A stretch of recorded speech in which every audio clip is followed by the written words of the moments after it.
Tom Ashton, before we hear some of your favorite value stocks, I want to get your view of the market overall. Are we overvalued, undervalued, just right? Where are we? You know, in general, I would say we're just right. You know, if I look at things on a free cash flow yield perspective, I actually think it looks actually modestly inexpensive. On a PE basis, it looks a little bit rich. So I'd say kind of fairly valued, plus or minus.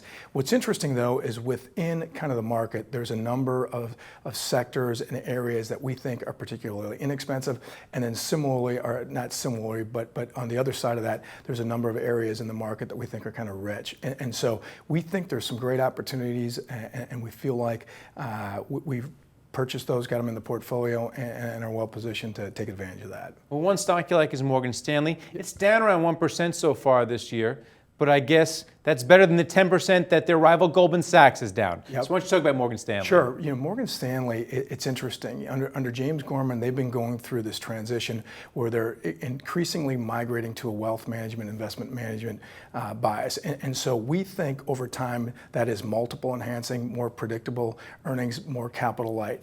It trades at between 0.8, 0.9 times book value right now. Recently, they have laid out targets to achieve their cost of capital, 10% return on equity, sometime during 2017. They've got $1 billion cost plan in place to help them get there. They just laid off 25% of their fixed income group. We think that is going to be return enhancing to them. And they've got a tremendous amount of capital. They're working closely with the regulators.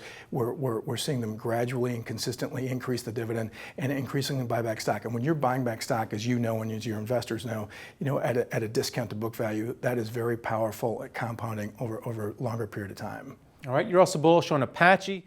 Now, this energy plays up about 34% so far this year. Just had a big find in West Texas. Tell me what that big find means to Apache, because it certainly popped the stock. You know, Apache, what's interesting, it has popped the stock, but relative to the other E&P names in the energy space, it's probably the least expensive still. And so we think there's a great deal of skepticism regarding this management team and regarding their portfolio. There was a management change over the course of the last couple of years. We had a new CEO who's an operations guy. We got a new CFO who's very return focused, and they've hired these guys from EOG who are technical in nature and have helped with the rest of the team that's already in place really focus on developing that North American franchise. And so we've seen them transform their portfolio. They've sold some assets in Canada. They sold some assets in Australia. They've sold some assets in Egypt, and they've invested and delevered their balance sheet, but they've invested in West Texas, in particular in the Permian,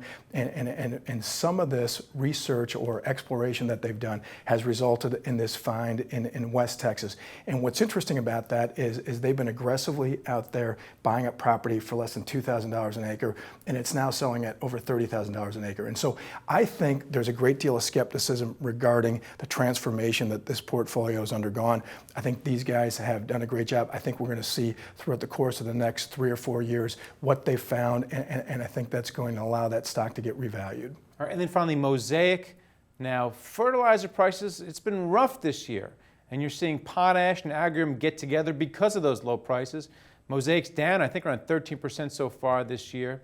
So what's going to happen to the industry, to Mosaic going forward, especially with that big merger going on? Yeah, what we really like, what we're seeing in that space is, you know, companies are starting to shut down or shutter mines. They're starting to delay projects. So again, they're addressing the supply side of things. You mentioned that transaction between aggregate and potash. Again, those are very positive developments. The final thing that I would say is, first of all, it screens towards its absolute relative lows on a price to book basis, which we find attractive.